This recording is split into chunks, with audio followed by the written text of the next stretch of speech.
Hello साहब, तिवारी जी के यहाँ से बोल रहा हूँ। अच्छा बताइए। सीए आपके, उन्होंने मेरे को बताया था कि मैं आपको थोड़ा सा फोन करके इन्फॉर्म कर दूंगा। साहब, टाइम है आपके पास? करी तो बात ही थी तिवारी जी से मेरी, वो बता रहे थे टीडीएस वगैरह के नहीं, बारे में। टीडीएस का तो हो गया, टीडीएस का हो गया। मैं आपको सिर्फ इन्फॉर्म, अभी आपकी बुक देख रहा था मैं, तो तिवारी जी बता रहे थे सीए हैं, वो कह रहे थे कि मैं थोड़ा सा आपको बता दूं, जी जी बताइए। क्योंकि वो ऐसा है ना, टैक्स वैक्स का फिर काम फिर लटक गया था सर। नहीं नहीं बताइए। एक सेकंड।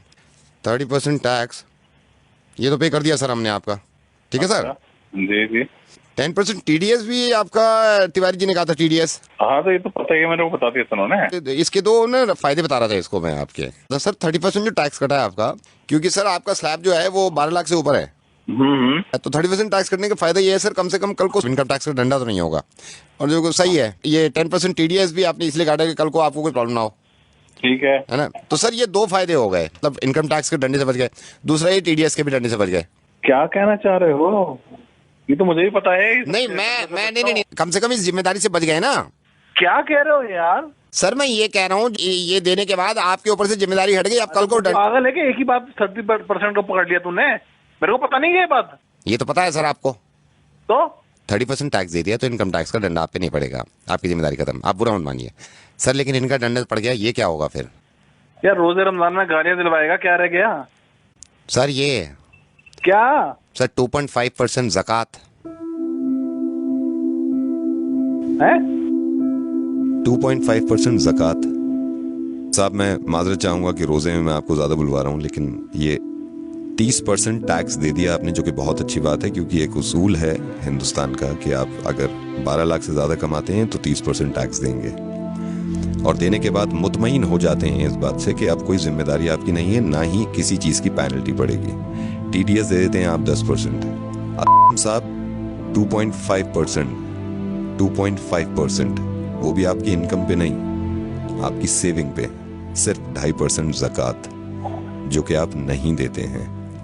आप बिल्कुल ये मत समझिएगा कि मैं इस चीज़ के लिए शर्मिंदा करना चाह रहा हूँ आपको, मैं नाम तक नहीं बता रहा हूँ भाई। मैं सिर्फ ये कहना चाह रहा हूँ कि अगर आप इनकम टैक्स नहीं देंगे तो उससे ज़ाती तौर पर किसी एक इंसान को परेशानी नहीं होगी, वो हमारी मुल्क की तरक्की के आड़े आता है। लेकिन अगर ज़कात नहीं देंगे, वो भी सिर्फ 2.5%, कोई ना कोई तो अल्लाह ताला ने आप में ये बात देखी होगी, सलाहियत देखी होगी कि ये एक ऐसा बंदा है मेरा जिसको मैं इतना दूं, इतना नवाजूं, और अल्लाह ताला को पूरी उम्मीद होगी देने से पहले कि ये इंशाल्लाह उस पैसे में से ज़कात निकालेगा और उन लोगों की मदद करेगा जो मुस्तहिक हैं, जो परेशान हैं, और ख़ास तौर से इस महीने में, जिस महीने में ज़्यादा से ज़्यादा निकालना चाहिए।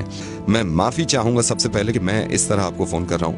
मैं रेडियो मिर्ची से नवेद बोल रहा हूँ असलम भाई, और इस बात की किना मत रखिएगा दिल में, वो आपसे मोहब्बत ही करते होंगे जिन्होंने ये बताया कि आप उन्हें प्लीज समझाइए कि वो ज़कात दिया करें, क्योंकि वो भी ये चाहते हैं कि आपकी आखिरत संभल जाए। फोन मत काटिएगा, मैं छोटी सी बात आपकी इस बच्चे की कराना चाहता हूँ। मैंने फोन पे इनको होल्ड पे रखा हुआ और ये बहुत देर से इंतजार कर रहा है। मैं रेहान, जरा फिर से बताना, तुम्हारी अम्मी ने आज रोजा रखा है? नहीं रखा।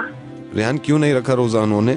क्योंकि मेरी अम्मी बीमार है। तो तुम्हारे अब्बू क्यों नहीं इलाज कराते तुम्हारी अम्मी का, ताकि वो रोजे रख सकें? मेरे अब्बू के पास पैसे नहीं है। ये जो बच्चा है, इनकी वालदा को कैंसर है। इनकी वालदा रोजे यूं नहीं रख सकती क्योंकि ये बीमार हैं। बीमार इसलिए हैं क्योंकि ये इलाज नहीं करा सकती। इलाज ये इसलिए नहीं करा रही क्योंकि इनके पास पैसे नहीं है। पैसे इसलिए नहीं है इनके पास भाई क्योंकि हम ज़कात नहीं देते हैं। बहुत मुमकिन था ये कि हम हॉस्पिटल के बाहर अपनी वालदा के साथ बीमार पड़े होते और हम इंतजार कर रहे होते कि कोई ज़कात दे, और इनके वालिद यहाँ बैठे होते जहां पे आप हैं, और ये अगर ज़कात ना देते और हम तक ना पहुंचती तो कैसा लगता? आपके माशाल्लाह 2 मासूम बहुत प्यारे बच्चे हैं, और मैं ये दुआ करूंगा कि इंशाल्लाह बहुत लंबी उम्र हो उनकी और बहुत तरक्की करें वो। टैक्स नहीं देते हम तो कितना घबरा जाते हैं कि नोटिस आ जाएगा इनकम टैक्स की तरफ से। ज़कात नहीं देते हम तो जिसकी माफी नहीं है और उस नोटिस का कोई बदल नहीं होगा। मैं ये नहीं कह रहा हूं कि आप किसको दें, आप जिसको सही समझे, जिसको लगे कि मुस्तहिक है, उसको ज़कात दीजिए। इंशाल्लाह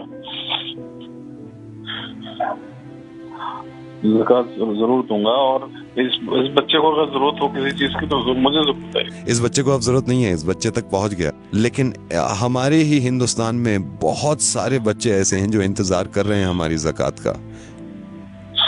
अल्लाह ताला अजर दे आपको इस चीज का, आपने अपनी जिम्मेदारी पूरी करी।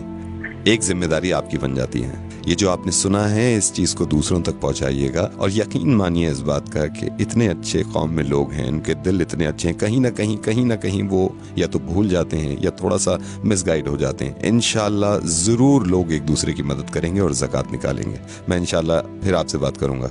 अल्लाह हाफिज़।